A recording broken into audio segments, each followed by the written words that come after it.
Hey guys, welcome back. Modi 101 here, and we are back with some more on the road truck driving excitement. So last episode, I told you a stupid story that never actually happened, and it was the truth. I actually didn't get anybody in the comments. Now, okay, the video came out Saturday, and I'm actually recording this Sunday night. So the video's actually only been out for you guys for about a day. But of the comments in that day, I didn't have anybody give me any ideas. So I thought this time, and we're going to get on the road here. I thought this time I'm actually going to tell you a real story. A real story that happened to me. And this story, unlike my other ones, I want to say is about 99% true. And when we get to the parts that make it to where it's not 100%, that 1% of untruth, I'll kind of explain what I mean. Okay, so we're going to get started. And this works out because this is actually a story about driving on a freeway. So it seemed right. So, all right, before we get going on the story, let's kind of see where we're going here. Oh, it's weird to get lag in this game. All right, the novelty of England has dramatically worn off for me, so I kind of want to get a little bit more into maybe the Eastern Bloc a little bit. Maybe it's a little Czech Republic would be kind of cool. Let's see where we can go that might be closer to that. Everything's wanting me to go to England. I don't feel like dealing with the boats again. That one's super duper in France. Maybe we'll do... maybe we'll just do this one. This one doesn't seem so bad. We can do this one. So, all right, let's go ahead and take this job and shove it. All right. So, this story, this tale of Modi. I am taking maple syrup. That's awesome. Okay, that's not what we're talking about. And I'm going to a place called Dijon. Why was I not taking mustard? That would make more sense. Anyways, okay, so this story basically takes place when your fateful narrator was the ripe age of 16 years old. Now, I grew up in a small town that was right up against a retirement town. Okay, and grew up there, hated living there, and now I like it. Because it got, I gotta turn. It got a lot cooler because the city grew. But anyways, that has nothing to do with the story. Anyways, I had my driver's license I got my driver's license like a week after I was 16. And at this point, it had been about 6 or 7 months. So I really hadn't had my driver's license for an insanely long time. I didn't have my own car. And my mom had, we used to call them mini trucks. They were just... really don't see them a ton anymore, but like new, but it was a truck that, you know, was smaller than a full-size truck. It wasn't like an F-150. It was like now they've been kind of replaced with like SUVs and whatnot, so that doesn't matter. But it was a small truck, and it had like the camper shell on it and stuff like that. And yeah, so my mom would let me drive it, but at the time let's call it what it is. She didn't trust me. So I was only allowed to drive it within the town I lived in, which basically meant I could drive it on surface streets. I could drive it on just normal roads, residential roads and roads in the town. The speed limit wasn't crazy. It wasn't, you know, there was no real traffic there. So she felt comfortable with this. So which way am I going to go this way? Anyway, so she let me drive around, and it was fine, and I did that for a few months. I think I was working at McDonald's at the time, maybe. Oh, we're okay. We're fine. We're good. I was going a little too fast. Yeah, I want to say, or maybe I wasn't working. I don't remember around this time. I don't think I actually had a job at this time. But one day, a buddy of mine, and his name is Eli. His legitimate name is Eli. I didn't make that up. wanted to go see a friend of ours, this girl named Chloe, and go hang out at her place. But she lived in another town, and it wasn't far. It was maybe, I don't know, 20 minutes, 30 minutes down the road from where I live, but it was all freeway. There really wasn't like a back way. The little towns there were very separated. So it was about 20 minutes on the freeway, give or take, 20, 25 minutes. So it wasn't the same long. So I called my mom up. This was way before cell phones. I called her up at work, I think I went to the house. I don't remember. But anyways, I asked her, I said, hey, can Eli and I go to see our friend? And she's like, okay, be safe, be careful, go ahead. And I'm like, awesome. So this was kind of the first outing that, because Eli was my best friend at the time, that me and him took to go outside of our town without somebody driving us. So, I mean, he didn't have a license. He's like probably 40 now. I still don't know, 45. I don't even know if he has a license yet, but he didn't have a license at the time. So it was pretty exciting. It was pretty neat. You know, we were actually kind of going further away. We'd driven to the 3 places that were interesting to go to in the town a million times, so it was good. So we get going. We're going on the freeway, and I felt I was a pretty safe driver. You know, I wasn't like blaring music. There was no cell phones and texting. I was never somebody who was like, you know, trying to look cool and drive too fast or anything like that. I just drove the car. I wanted to get from point A to point B. I wanted to use the car for what it's for. I wasn't all douchey about it. I didn't try and spin the tires or any of that race or any of that garbage. It's the middle of the afternoon. Perfectly clear day. Not a rain cloud to be seen. No, not windy, nothing. Just a solid day. So we're heading down the freeway. I haven't gotten to that weird 1% part yet. We're heading down the freeway, and the funny part is pretty straight freeway. It's not super hilly. It's not super windy. It's not through like a mountain. It's just a friggin' road, 4-lane freeway that goes down the road. So heading down the road, and my mom up on the dashboard of this truck had a Kleenex box, and it had like pens and markers and pencils and Post-its and just weird mom crap up there. And it was just sitting up there, and it sat up there all the time. She always had something like that in the car. And so we're driving down the freeway. I remember we were kind of in the fast lane, but once again, wasn't speeding like I just was right now. And for some reason, I think just from the vibration, because I didn't do anything dumb, the box had fallen off the slid off the dashboard, and because it was just kind of perched up there, and onto the floor. And the pens and pencils kind of fell out of it. It didn't like rock a fire explosion show or anything like that. Some of them just came out. Now, I can't explain this next part because I don't get it either. But in my brain, I thought, oh crap, my mom's pens.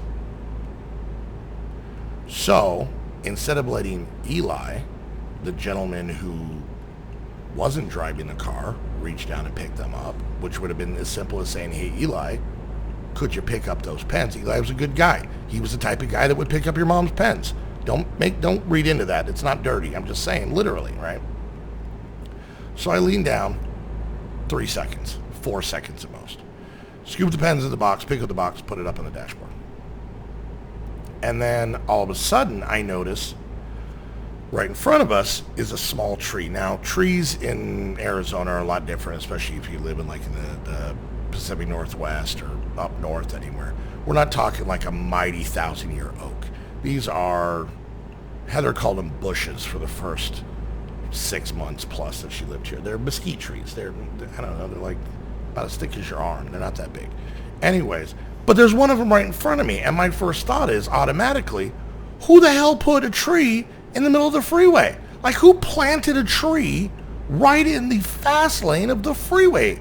I mean, I know it's from small town to small town, but that's a dumb place to put a tree. Someone's going to get fired. Someone is going to get fired for this. And then I realized, whoopsie doodles, I'm in the median. Now, on this one, it wasn't a median like we're seeing here where it has the guardrails, it's a little thing. It's a big, oh, we're coming up to, we haven't been doing a toll booth in a while. Nice. It's pretty much like a 40-foot wide ditch. And it's kind of rounded. It helps with water runoff and whatnot. And, oh, can I not go on this one? Okay, apparently I don't need to pay on this one. We're just good to go. See you later, Jim. And it's just like 40-foot ditch that they maintain, but it wildly grows, weeds and stuff like that. So I'm kind of in this thing, which explains why there's a tree in front of me. This is where the tree lives, right? So I look over at Eli, and he has kind of this oh poop look on his face. I wouldn't normally use the word poop when telling this story, but we're keeping this PG. He's got this oh poop look on his face. So I turn the wheel a little too much and go back onto the freeway. But I shoot across both lanes into the opposing shoulder over here. I look at Eli. Once again, his oh poop face has escalated to level 2 oh poop. I turn the wheel the other way. I go back across both lanes, back into the median, up the other side, and now we're starting to head towards the oncoming traffic side of the freeway. I look at Eli's face, and he has gone full level poop, like level 99, all the way up before the kill screen, like super poop is where Eli is gone. So of course I turn the wheel sharply again, back in the median, but this time I turn it too sharp, and all of a sudden the truck started rolling, flipping side to side to side, passenger side over driver's side. Now, this is a much different time. We were a lot more free in America at the time. Neither Eli nor myself were wearing our seatbelts. Go ahead, yell at me in the comments. I'm over it. I'm alive. Spoiler. So was Eli. Anyways, so the truck is rolling. Now, what I remember about this, and by the way, we're going to start to get into some of the little foggy 1% stuff. This is what I remember. This is a part of that 1%. This is how I remember it. Probably not how it happened. We're rolling. And I remember being in the middle of the cab, and it felt like the truck was rolling around me. Like I was staying stationary, like if you were floating in like a dryer, and the truck was spinning around me. And I remember all kinds of stuff flying around, like a broken umbrella and like a hat. Those damn the tissue box full of pens was destroyed. All the stuff flying around, like even to the point where I'm not sure if the umbrella was in the car when we started flipping. And then of course I think about it later, who's rude enough to be just standing on the side of the freeway just throwing broken umbrellas at a poor kid who's rolling in his mom's car, right? So we roll. It rolled about 3 or 4 times and actually landed back up on its wheels. And I remember laying there, and I'm kind of laying with my legs kind of where the gear shift is, because it was a manual, it wasn't automatic. So I was kind of like sitting in the middle of the seat, straddling that, laying on before we started rolling, where Eli had been sitting. And then my first thought is, where the hell did Eli go? That's pretty rude to ditch a friend in a situation like this, because Eli's gone. So I kind of sit up, and this was, and once again, this makes a lot more sense for the older fans that are out there, the grown-ups. The car didn't have manual locks, so it had a little lock, a little thing you'd pull up to unlock the door, a little thing you push down to lock the door. And I remember sitting up and noticing that the lock was gone, like the little knobby you pull up to unlock the door was broken off.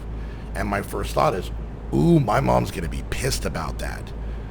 We'll get to the description of the truck later, but let me just put it this way. That little knobby was the least of my worries. And it had gone down, it had locked and then broken off. So I couldn't unlock it, all right? And so I climbed out the window, and here's the funny part. I didn't get hurt. The only noticeable thing that happened to me was I got a scratch on the center of my back, like on my spine, because I scraped it on the door, like the window jamb, crawling out of the car. Okay? And don't pull in front of me, hit your brakes. So I go out, I got to figure out, okay, where'd I leave Eli? So I go, and I'm still in the middle of the meeting, and of course all kinds of cars are stopping and truckers are stopping. Once again, not much cell phones at this time. Luckily, a trucker used a CB to call into the emergency channel and call the police, paramedics, and whatnot. So I find Eli. He's about 30, 40 feet away from the car. He's laid in the weeds, grass, whatever, looking. I don't know where the hell that tree went, by the way, the culprit.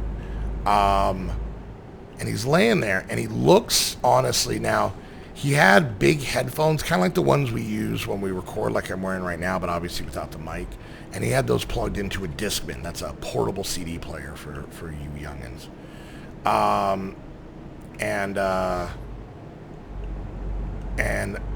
So he's laying there looking like he should have a chalk outline around him. And I'm like, oh God, I broke Eli. I'm gonna have to get a new one. This is awful. And I notice, that his headphones are still around his neck. I have no clue where his Discman is. His beanie's still on, but his left shoe's missing. I don't know where the hell his left shoe went. It flew away. And I'm like, oh God, are you okay? Are you okay? And he just sits up and he's like, yeah, I'm fine.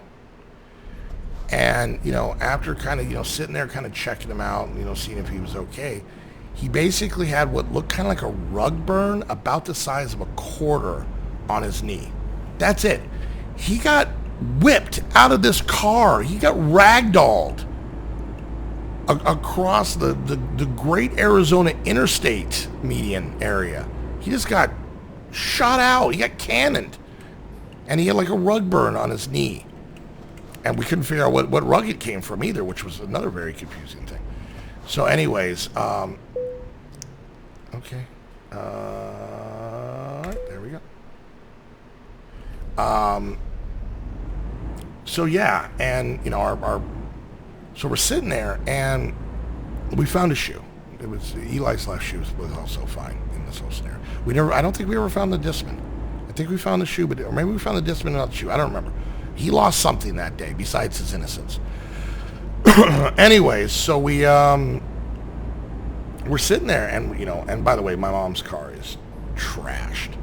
The shell is all kind of ripped up, and the driver's side roof area is kind of smushed down, like not all the way, but pretty smushed where I always kind of question if I had my seatbelt on if I would have survived it, because it would have kept me there when the ceiling smushed down. Luckily, it, because Eli left, I had plenty of room to move around. And of course, you're looking for the vehicles that have, oh, this is where I'm supposed to turn. We're coming in hot. Yeah, I totally illegally turned there. You're looking for the vehicles with the flashy lights, the police, the ambulance, the fire trucks, the Navy, whoever's going to come. And the first one that got there, of course, was the tow truck, so that made me feel really good. So then the ambulance shows up. And now this is how I remember it, but I think this is definitely part of that whole 1% thing, right? Is I remember getting out of the van, which was two gentlemen that I could only describe as like Nordic gods. Just chiseled jawline, very well, like they work out, they were very buff, they were very polite, they were beautiful. They were two beautiful men. And they come up and, how are you guys okay? What happened? We tell them, the cop was there and he was doing his thing, but, you guys have any pain? What can we do? And we're like, yeah, we're good. We showed them the rug burn and whatnot. They're like, okay, well, you know what? Just to be safe, it's probably good if we go to the hospital. And we're like, yeah, we're okay, we're good. And they're like, yeah, but, you could always have internal bleeding. There could be something, you could be in shock. You might have a piece of shrapnel. Eli's left shoe could be inside one of you. We don't know. We don't know where his shoe is.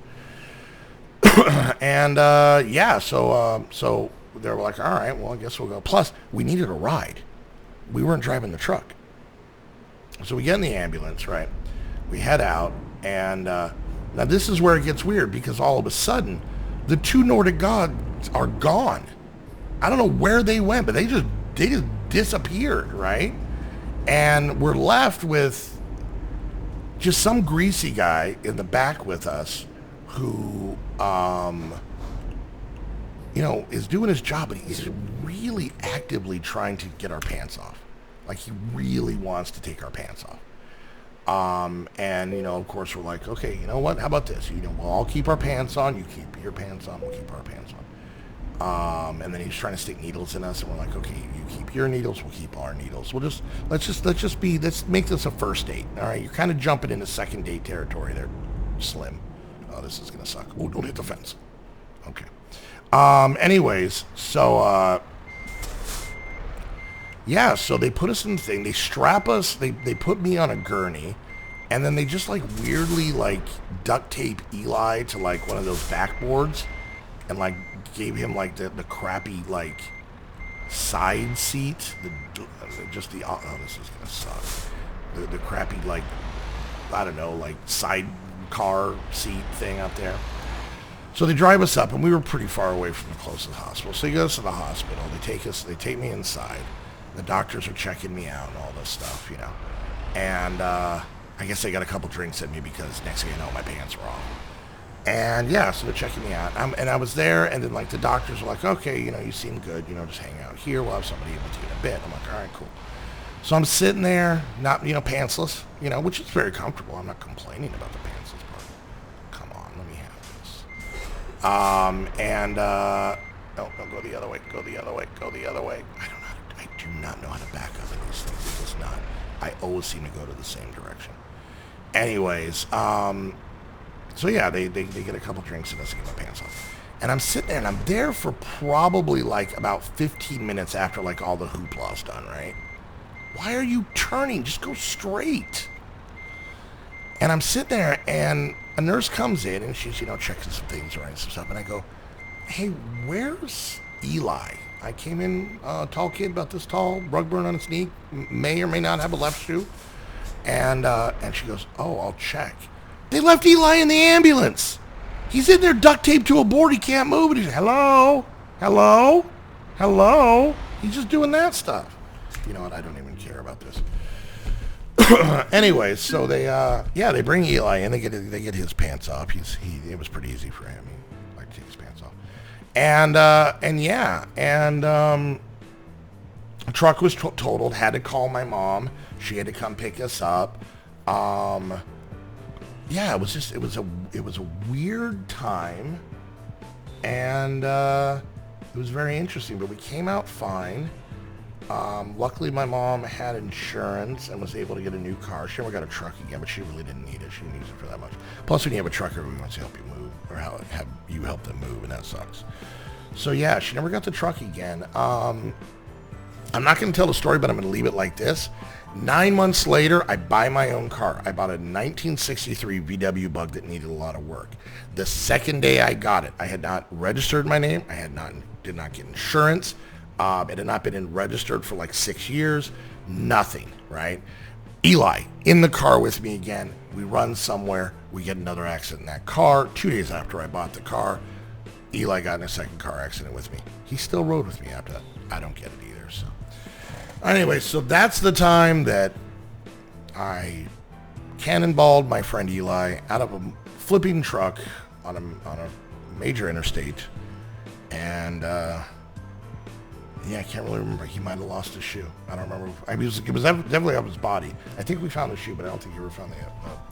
And also, by the way, apparently my mom was not mad about the little door locky thing. She never mentioned it. She was a little pissed about her truck being totaled, but she never brought that up, so I feel kind of good about that. That was a silver lining. So, all right, guys. Well, there was a real story of something that actually happened in my life. The only thing that's a little BS-y is the Norwegian guys. I just think it was two normal paramedics and the people throwing stuff at me while I'm flipping around. But other than that, everything else in that story was completely true. So, yeah, once again, if you guys want me to tell stories, if you guys like this, make sure you hit that like button, make sure you guys keep coming back and let me know down in the comments, maybe, because unfortunately this video comes out on a Saturday, and then I record it usually on a Monday, so it's not a whole lot of time. So if you guys want to hear a story, get those suggestions in, like on Saturday and Sunday, the first 2 days of the video being out, because that's the best chance of me being able to see your story, so. All right, guys, we're going to wrap things up there. Hope you guys enjoyed. If you did, make sure you hit that thumbs up. Questions, comments, concerns, put it down in the comment section.